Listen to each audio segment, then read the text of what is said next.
Going on, everybody? This is Chris Classic dropping a car vlog. I'm going to try to do the vlog I tried to do this morning, but I'm also going to talk about something else as well. But before I get into that, remember that God loves you, Christ loves you, and I love you as well. I'm praying that you guys and gals have a wonderful day. Make sure you subscribe to this channel, the Take It Home Podcast, where I talk about professional wrestling topics, and I put in my matches as Classic Alpha, professional wrestler of 14 years. Make sure you also subscribe to C3 Ultimate Wrestling. There's a lot of stuff that's going on, personal stuff that's going on, but it's a great wrestling company. Make sure you subscribe and look at the matches from Big Business, which happened February 21st. So there's a few matches, a few segments that have been uploaded. So make sure you watch, comment, and subscribe to see what's been going on, the good and the bad, and the horrendous. May 23rd will be the 20th show of C3 Ultimate Wrestling. It's called 20. Get your tickets on Eventbrite now. It's in Dyer, Indiana, Harold's private venue. Tickets are $5 off on Eventbrite, but there'll be $5 more at the door, bars. Like I said, I wanted to finish what I was saying about the referee incident in OVW. I'm going to speak about what happened. So, if you guys don't know, last week OVW they put up a show. I don't know if it was actually live or what. And what happened was they did a referee spot. So one of the guys got on the top rope to do a crossbody. When he went to do the crossbody, the heel put the referee in the way, and the guy landed on the referee. The referee's head bounced off the mat, and basically the referee caught a seizure. Caught a super duper bad seizure. While the referee was having a seizure, the heel wrestlers, one of the wrestlers, they continued the match.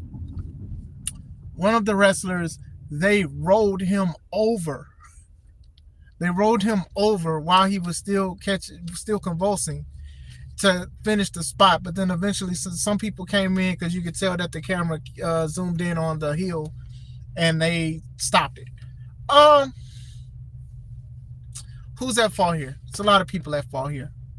First of all, referees should be protected as much as the wrestlers. And sometimes people and companies only have one referee. So if that one is out, there's no show, basically. First of all, we should protect everybody in this business. It's already dangerous. It's already high impact. It's already a lot of this stuff, right? But when you sit here and you do stupid stuff like that, this is why people want to have committees and athletic commissions and stuff like that, because that kind of stuff is very, very dangerous. Listen, we've seen spots where referees get splashed. We've seen spots where people pick up a wrestler and the wrestler's feet hit the referee, or a referee trip, or accidental kick and stuff like that. A crossbody is very dangerous. So that's a little different. You know, you have to catch people for crossbodies. And the referee didn't catch him, because I don't know if he's a wrestler or not, but it was just awkward. You know, there's only a small room for error to make a big mistake. And this is exactly what happened. You could have did anything else. What I would have did personally, I would have had the guy heel catch the face while doing the crossbody, and then the face's foot accidentally hit the referee. Like, the guy turns around and the referee does that. I would do it that way. Like I said, I don't know if the referee is a wrestler or whatever like that, because some people do train to be referees, and some people who are wrestlers become referees and the other way around. So I don't know. That's the first bad thing. Other bad thing is, match should have been stopped immediately. Should have been stopped immediately. As soon as he wasn't responding and he was catching a seizure, should have been stopped immediately. Shouldn't have tried to go on. Shouldn't have tried to roll him over. Shouldn't have tried to do nothing. Like, even the announcers were saying, like, you know, he's in a bad. He's bad. Like, somebody needs to check on him. Somebody needs to check on him. I believe his name was Dallas Edwards. So still, is this the ref? Yes, this is definitely the ref that had the seizure. Shout out to you from the script and official sponsor for 20. But still, yeah, he caught a seizure because he was trying to catch the guy from a crossbody. So unfortunately, this is what happened. I didn't watch it. That was too much. It definitely was too much. It was dangerous, and some people watched it, shared it, and some people refused to share it or watch it. Now, to each their own when it comes to that situation. But I do know there are some wrestlers that are like, hey, if you supported this guy, you support the referee that got hurt, you shouldn't be sharing it. I disagree with that because sometimes we do have to show people's negligence as a wrestling company. Because sometimes you can't just type stuff because people will be like, I need proof and stuff. And like I said, I only seen it once or maybe twice. It's not something that I'm trying to see and I'm even trying to promote on my page because it was very, very dangerous. Very dangerous. And it's not something that I recommend for people to do as a ref bump. There's many other ref bumps. There's many other safe ways to do it. That was definitely dangerous. The referees, the wrestlers in the ring, you know, it does seem like the face tried to check on him, but the other guy, forget him. The fact that that guy like rolled him over while he still had a seizure, mind you, he could have been choking on his saliva. He could have had breathing issues and stuff, rolling him on his chest and back. That kind of stuff can be very, very fatal. Not a medic, not a doctor, not a nurse, not an EMT or nothing at all. But sometimes you have to keep people still and you have to handle certain things and situations, right? The show does not have to always go on. And for the independent scene, and I know OVW is a little bit up more from the independent scene because of the history it has, but for so many people to get upset with WWE because of what they did when Owen Hart passed and stuff like that and continue that show, there's a lot of instances where people have injuries and stuff like that and fatal stuff, almost near fatal stuff, and then people still go on, but nobody brings that up, which is the crazy part, right? But still, wrestlers was doing bad. Now I do understand sometimes people go into panic mode when somebody is suffering through something and then they'll be like, oh well, I don't know what to do, so I'm a panic. There's one thing of not knowing what to do, but then there's another thing of continuing your wrestling moves and your wrestling stuff to finish your stuff. It looked like you still try to get your ish in, which is a bad thing. What's going on? What's going on? Definitely was unsafe. Now, people are saying Al Snow has something and should be responsible too. Now, I'm going to say this. For what we know, Al Snow is one of the owners of OVW. You know, if you watch the wrestler show on Netflix, he's on there, which is ironic because one of the co-owners had a seizure and they helped him out way better than the wrestlers helped this referee out. But still, it's your company. So you have to accept responsibility. You know, if a wrestler does something crazy, you have to let them go. You usually have to make a statement. You know, if an accident happens, you have to take full responsibility. You have to make sure that the person has the best care in the world, the hospital or whatever like that, to shut down the show. So it's the same thing with Rikishi's company when Rajah Jackson hurt that guy and concussed him and took teeth out of him. You know, the guy is not the same anymore. Doesn't even wrestle anymore. It's like Stu. It's the same thing. You know, just because you're quiet. What makes it worse is that if you are a person that stays on social media and be talking a lot, like Rikishi, and you didn't say nothing, you lost your WWID thing, you lost a lot of stuff. A lot of people don't want to go there because of that. Because you are a big mouthpiece for yourself, for your brand, for your company. But you was definitely quiet when this situation happened. Not a good look. With Al, I am friends with Al on Facebook, but we don't have no kind of friendship or nothing. But he posts jokes all the time. So the day after the situation happened, he had a Waffle House joke.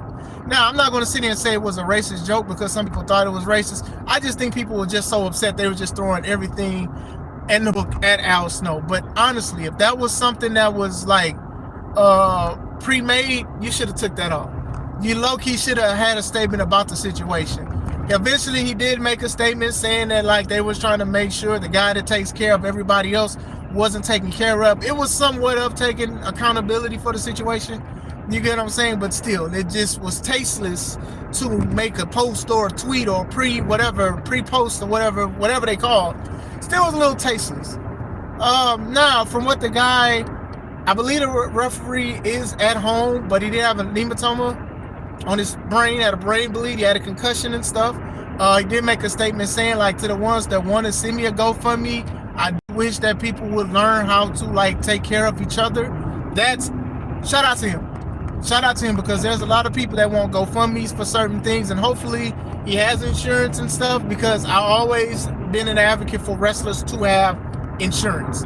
Have insurance. GoFundMes are not a way of insurance, and GoFundMes don't have a lot of big success rates for wrestlers that need help with medical bills. So please, and I understand insurance can be expensive, But those hospital bills are way more expensive. Trust me. Get insurance, get insurance, get insurance. But shout out to him for not even wanting a GoFundMe, but just want people to learn how to do things. Now, some jobs or some places, they do show people how to administer CPR and how to help people that's doing certain things. Some people do that. So honestly, I do encourage that kind of stuff, because we do have to take care of ourselves and stuff like that. Or have somebody around. Like I said, it's bad enough that a lot of states are doing athletic committees for wrestling shows now. But then again, I see why, because these kind of situations could have been prevented. We could have helped him and probably helped with certain things and stuff like that, instead of rolling him around in the ring and stuff like that, like he's just not important and stuff like that. You know, when we do stuff, I hold myself to the highest accountability when we do certain things, to make sure the wrestlers are good, to make sure the referee is good and stuff like that. When COVID was a thing, right? We made sure that the guys and gals wasn't sick, and we also made sure that we had social distance from the ring and stuff. A lot of seats wasn't by the ring and stuff. We tried to make sure, like, even the wrestlers, they had water, they had masks and stuff. We made sure they filled out a questionnaire. We gave them temperature checks to make sure their temperatures were great and stuff like that, because we didn't want nothing bad to happen to them, right? And I'm not sitting here saying that every company's going to be perfect with how they take care of their wrestlers, but on referee. But when you literally see somebody dying, and you turn around and you don't do something, and you try to continue your spot, that's horrible. What does the booker or the promoter, what do you say about that kind of stuff? Because even then, you're saying the referee is the one that looks out for people, which is true. People look at the referees throwing the X and stuff. But at the same time, common sense should also strike us and be like, hey, this dude isn't well. Let's stop the match and try to get him to the hospital. I'm just saying. And some people don't want to see the video, and they don't have to. I'm not forcing nobody to see it, because it is a sad situation. I do know that his mother has been very vocal. He's made news. He's made headlines. Wrestling make headlines for the wrong reasons sometimes. And this is one of those ones.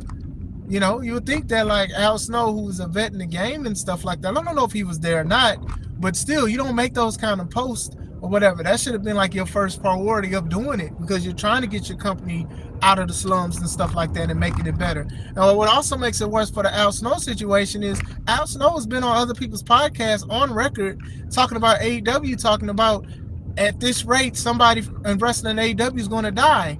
And then you literally almost had somebody that was about to pass away in the OVW ring. I understand trying to talk about people being unsafe and fast-paced and stuff like that, but now you literally got to put your foot or your mannequin head in your mouth.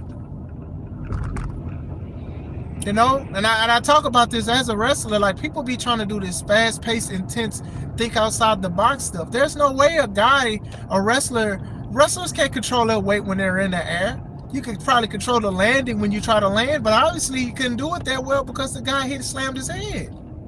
Come on now, like, come on, man. We got to do better things for the referees. We got to protect the referees and stuff. So I did want to speak about that for a little bit. I spoke about it earlier, but I did have like a little time. My phone is definitely not acting up. So I didn't want to speak about that. So more on this positive note, Oba Femi. Oba. My daughter loves Oba. She does the dance. She likes the song. As soon as the green lights come on, she's dancing, she's singing.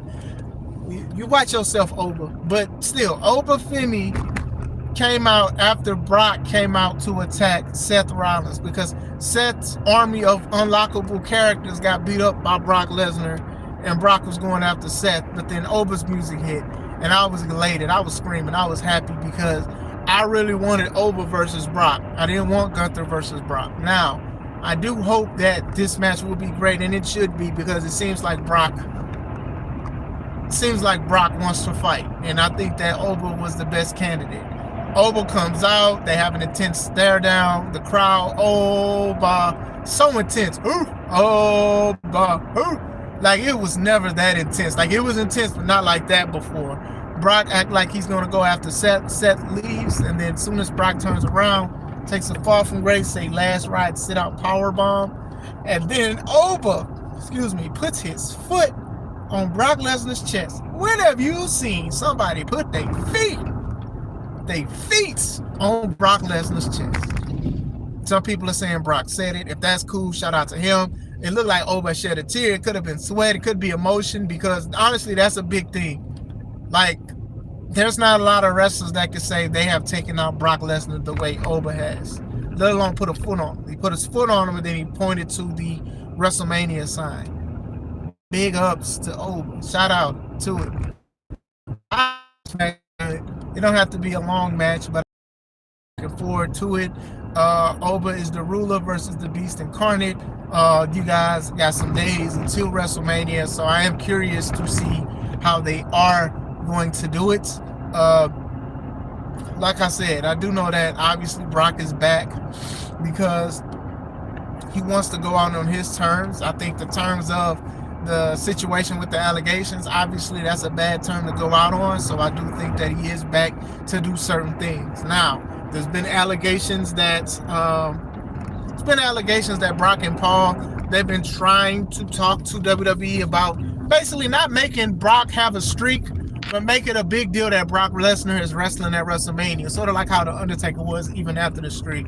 And honestly, I don't think we need that. I'm not even trying to put Brock being out the door soon or whatever like that, but I don't think we need that. I don't think we need something like that. But still, it says, yeah, for Brock to give him that was dope. Yes, nobody's really done that. It says the culture need this one for Bobby. Shoot, for Bobby, for Kofi. If you want to say The Rock, you can say The Rock for Big E. Like, Kofi made a post. He said, yes, avenge us. Us black folk know exactly what he mean, and other people know what he mean, because Brock is known to take championships from black wrestlers. He is known, and he's taken championships from every black wrestler that he's faced. You want to say The Rock? You can say The Rock. You want to Kofi? Took it from Kofi. What, 7 seconds? Took it from Big E. Big E, when they had that day one stuff, we were supposed to go against Roman, but Roman got sick. Bobby was the champion in the Elimination Chamber, and Bobby got injured. I hated that part too, by the way. The champion is injured. This is how y'all wrote the champion to be out of the picture. He got injured, so he left, and then Brock wound up winning. So yeah, we need this. We need this. For the culture! For the culture! Culture! That's what we need. We need that. Give us Oba. Give us Oba. Let Oba win. If Oba doesn't win, it's WWE. That's how I feel. When things don't go my way, or when I want certain things, or things I'm not shocked at, it's WWE. Like, even the promo between Roman and CM Punk, the way it went out is WWE. Like, sidebar, I know. Like, okay, you mean to tell me CM Punk punched Roman because Roman called him old? Not the fact that he talked about his wife, not the fact that he called him by his real name, Phil. Oh, because he's old? Come on, man. It's WWE. Now, I do understand what they're probably going to do. They're probably going to be like, the Usos is going to look at Roman next week and be like, hey, bro, man, you were supposed to knock him out. You know how people be like, when the bully be saying stuff, but then when you say confront the bully, and the people be like, oh no, man, you supposed to be doing that. What's up, man? You the Tribal Chief. That's what it look like they're going for, and that's fine. But to sit here and try to have CM Punk just be mad at Roman because he's old, despite the fact that CM Punk said he was old, is bananas to me. Not bananas, bananas, for real. But still, very interesting. But still, Oba and Brock, I'm definitely excited for.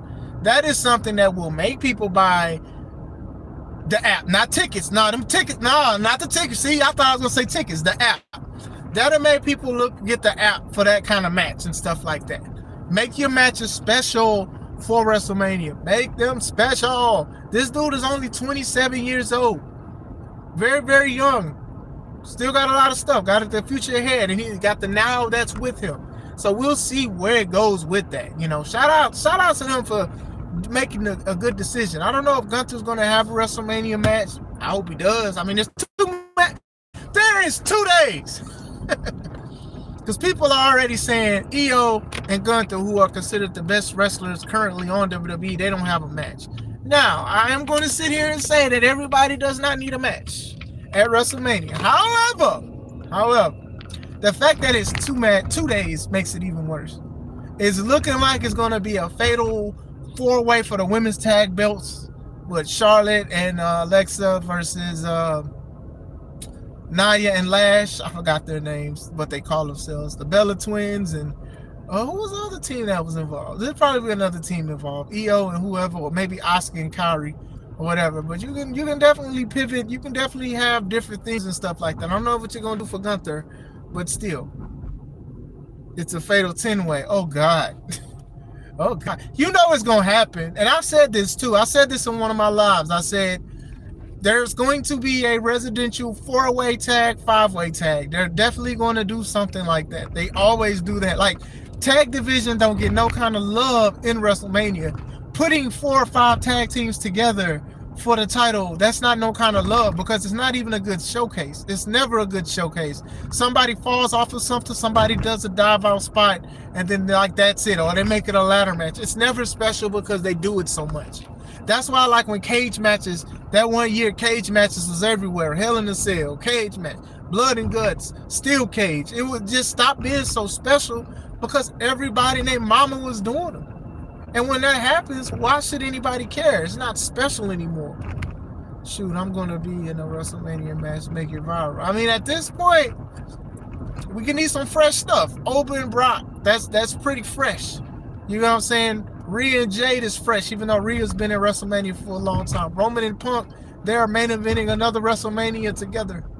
Cody's been main eventing WrestleManias and stuff, and he's going against Randy, you know, who's evil now. But still, we'll see where it goes from here. We'll definitely see where it goes from here. But let me know what you guys think. Are you excited for the Oba and Brock thing? How did you feel about the ref thing as well? Let me know. Hope you guys and gals have a wonderful day. This is Chris Classic. Let's take it home.